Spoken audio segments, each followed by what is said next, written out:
Daddy, do you feel tired? Cannot sleep? Having hard time focusing?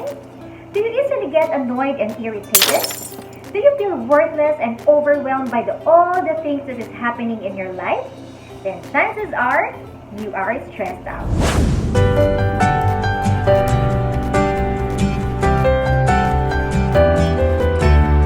For today's video, let's talk about stress management for parents. Parenting is one of the most rewarding jobs in the world, but at the same time, one of the most stressful too. The responsibility and obligations attached to being a parent is sometimes overwhelming, and not to mention all the household chores, errands, and assignments in school. To make the matter harder, it is in fact a 24/7 job. If our kids need us, then we should always be available. Before we go on with our topic, let's define clearly what is stress. In the Philippines, when we talk about stress, it always connotes a feeling of hardship and difficulty. But honestly, stress is not totally bad at all. In fact, stress is just simply our body's reaction to a challenge or demand. Stress can also help you rise to meet challenges, and so we all feel stressed almost every day. But the problem only exists when stress started to overwhelm us and affect us negatively. If you tend to get stressed out frequently due to the demands of parenting, your body may exist in a heightened state of stress most of the time, and that can lead to serious health problems. Do you know that stress is a contributory to many illnesses? Kaya naman, before everything becomes out of hand, let us see how we can manage out our stress. Please note that these are unsolicited advices, and I am speaking to you as a mother and not as a mental health professional. But if you want to know deeper about stress management, I suggest that you visit a professional person who is expert on the matter. Okay, so let's proceed. How can we manage stress? Number 1, identify your source of stress. Is it your family, kids, financial, neighbors, or online classes of your kids? I can relate ha.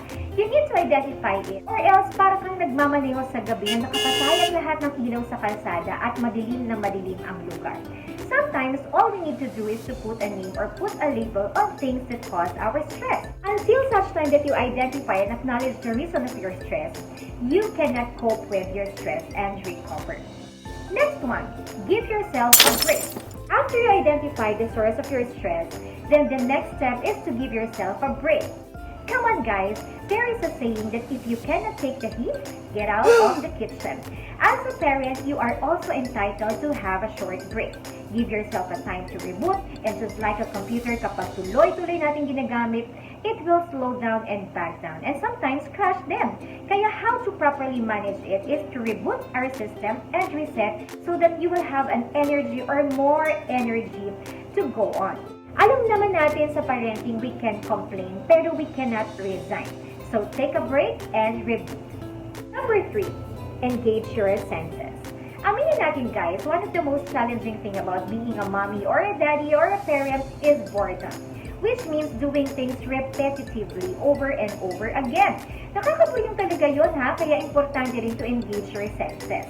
Find some sight, sound, taste, smell, touch, or movement that can help stimulate your interest and your senses. Alam niyo guys, ako kapag stress ako sa work or sa parenting ko, I really go out and drive the car around the city, listen to good music, and drink my favorite milk tea. So na kapag balik ko, I feel that my tank is very full and I am ready to take another dose of stress again. Tandaan niyo guys ha, it's difficult to give love and care if we ourselves are broken. Number 4, move your body. Galaw-galaw pag may time, okay? Kidding aside guys, I know that as a parent, you're already moving a lot. What I am saying here is that moving to combat your stress. How? By doing some exercise to get some of our muscles going. You can do walking, jogging, or stretching exercise which can help produce endorphins that gives the body a sense of joy. Exercise helps your blood flow properly, and alam naman natin ang nangyayari kapag hindi nakakadaloy ng mabuti ang mga dugo sa ating katawan.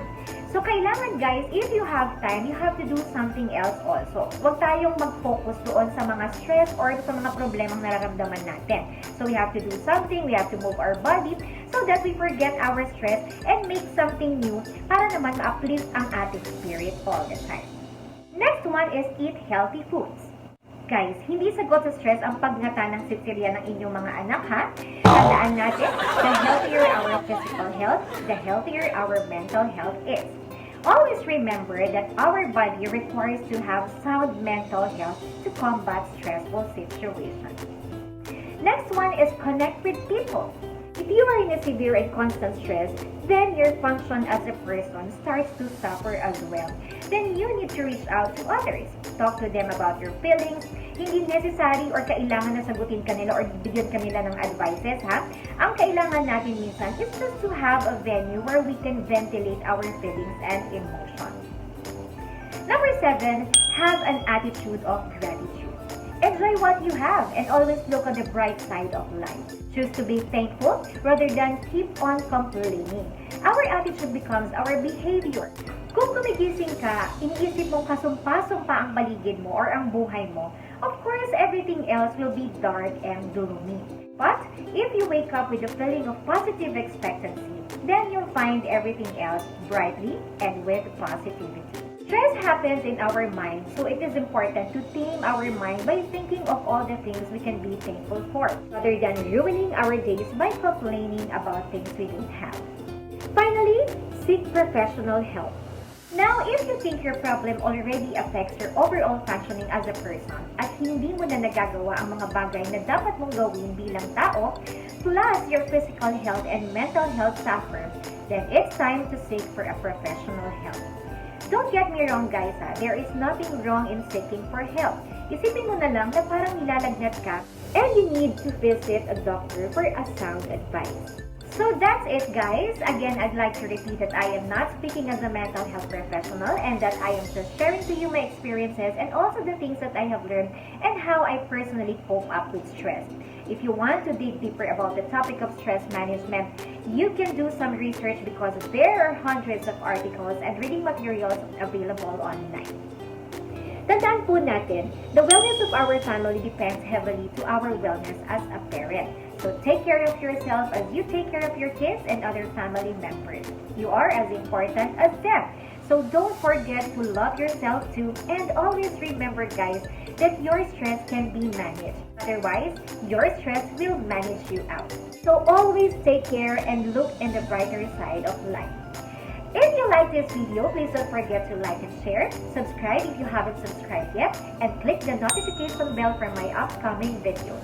Once again, this is Pinay Supermom. I'll see you next time guys. Bye!